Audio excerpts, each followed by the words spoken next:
Welcome to బుజ్జి కథలు. అందరూ బాగున్నారా? నేను చాలా బాగున్నాను. మరి ఆలస్యం చేయకుండా ఈ రోజు కథ మొదలు పెట్టేద్దాం. అది ఒక అందమైన పల్లెటూరు. అక్కడ రాము రహీం అనే ఇద్దరు ప్రాణ స్నేహితులు ఉండేవారు. రాము ఒక పేద రైతు కొడుకు. రహీం తండ్రి ఊరిలోని చిన్న కిరాణా షాపు నడుపుతుండేవాడు. మతాలు వేరైనా వారిద్దరి మనసులు మాత్రం ఒకటే. ఒకరోజు రాము మామిడి పండు తింటూ రహీం దగ్గరికి వెళ్తాడు. రహీం, ఈ మామిడి పండు చాలా తీయగా ఉంది, కొంచెం తిని చూడు. వద్దు రాము, నేను ఉపవాసం ఉంటున్నాను. సూర్యాస్తమయం వరకు మంచినీళ్ళు కూడా తాగకూడదు. అవునా? అయినా ఎందుకు రహీం, రోజంతా ఎలా ఉండగలవు ఆకలితో? ఈ ఎండకి దాహమైనా వెయ్యదా నీకు? ఎందుకు వెయ్యదు? వేస్తుంది.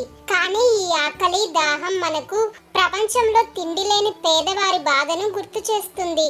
అందరి పట్ల జాలి, దయ మరియు ప్రేమతో మెలగాలని ఈ ఉపవాసం మనకు నేర్పిస్తుంది. ఆ మాటలు రాము మనసుని తాకుతాయి. తన స్నేహితుడు ఆకలితో ఉన్నప్పుడు తాను మాత్రం తినడం సరికాదనిపించి ఆ రోజు నుండి రాము కూడా రహీం పక్కన ఉన్నప్పుడు ఏమీ తినకూడదని నిర్ణయించుకున్నాడు. రంజాన్ పండుగ దగ్గర పడింది. ఒకరోజు రాము చిరిగిన చొక్కా వేసుకొని తన దగ్గరకు రావడం రహీం గమనించాడు. రాము, ఎందుకు చిరిగిన చొక్కా వేసుకొని తిరుగుతున్నావు? ఇంకేదైనా మంచిది వేసుకోవచ్చుగా. నా దగ్గరున్న చొక్కాలన్నీ అక్కడక్కడ చిరిగినవే, ఒక్క మంచి చొక్కా కూడా లేదు. అయ్యో అవునా? అయితే మీ నాన్నని అడిగి కొత్త చొక్కా కొనుక్కో. ఈ సంవత్సరం మా పొలంలో పంట సరిగా పండలేదు రహీం. ఇంట్లో తినడానికి కూడా అవస్థ పడుతున్నాం. మరి కొత్త చొక్కా ఏమని అడగను? ఈ మాటలకు రహీం చెలించిపోతాడు. తరువాత తండ్రి తనకు రంజాన్ పండక్కి కొత్త బట్టలు కొనుక్కోమని ఇచ్చిన డబ్బులతో స్నేహితుడి కోసం కొత్త బట్టలు కొని రాముకి ఇస్తాడు. ఈ కొత్త బట్టలు నీకే రాము, చూడు ఎలా ఉన్నాయో. వెంటనే రాము కవర్లో నుండి బట్టలు బయటికి తీసి చూస్తాడు. హై, ఇవి చాలా బాగున్నాయి. ధర కూడా ఎక్కువే లాగుంది. ఇవి నీకైతేనే బాగుంటాయి.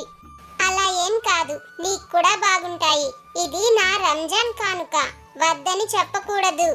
రహీం అంత ప్రేమగా ఇచ్చేసరికి రాము కాదనలేకపోతాడు. అదే విధంగా రాము ఇంట్లో పరిస్థితి గురించి రహీం వాళ్ళ తండ్రికి వివరిస్తాడు. వెంటనే అతని తండ్రి తమ దుకాణంలోని కొన్ని సరుకులు తీసుకుని వెళ్లి రాము తండ్రికి ఇస్తాడు. అనుకోని ఆ సంఘటనకు రాము తండ్రి ఎంతో ఆశ్చర్యపోతాడు.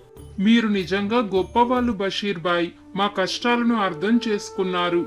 రంజాన్ మాసం అంటేనే ఉపవాసం ఉంటూ దాన ధర్మాలు చెయ్యడం అని. అయినా ఇవి మీకు ఇచ్చిన నేను గొప్పవాణ్ణి కాదు, నాకు ఈ అవకాశం ఇచ్చిన అల్లానే గొప్పవాడు. అన్నట్టు చెప్పడం మర్చిపోయాను. రేపే రంజాన్, మీరంతా మా ఇంటికి భోజనానికి రావాలి. అలాగే ఫాతిమా, తప్పకుండా వస్తాం. అలా ఆ రోజు గడుస్తుంది. మరునాడు రంజాన్. బషీర్ మరియు రహీం ఇద్దరూ కలిసి మసీదుకు వెళ్లి నమాజ్ చేసుకుంటారు. తరువాత రాము కుటుంబం రహీం వాళ్ళ ఇంటికి వస్తారు. ఈద్ ముబారక్ బషీర్ బాయ్. ఈద్ ముబారక్ బలరాం.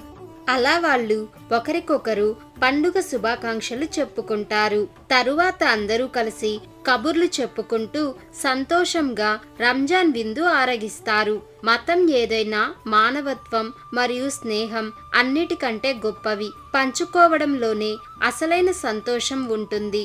అందరికీ రంజాన్ పండుగ శుభాకాంక్షలు. ఈ కథ కనుక మీకు నచ్చినట్లయితే వెంటనే ఈ వీడియోని లైక్ చేయండి. ఇలాంటి మరిన్ని మంచి మంచి కథల కోసం మన బుజ్జి కథలు యూట్యూబ్ ఛానల్ ని సబ్స్క్రైబ్ చేసుకోండి. Thanks for watching.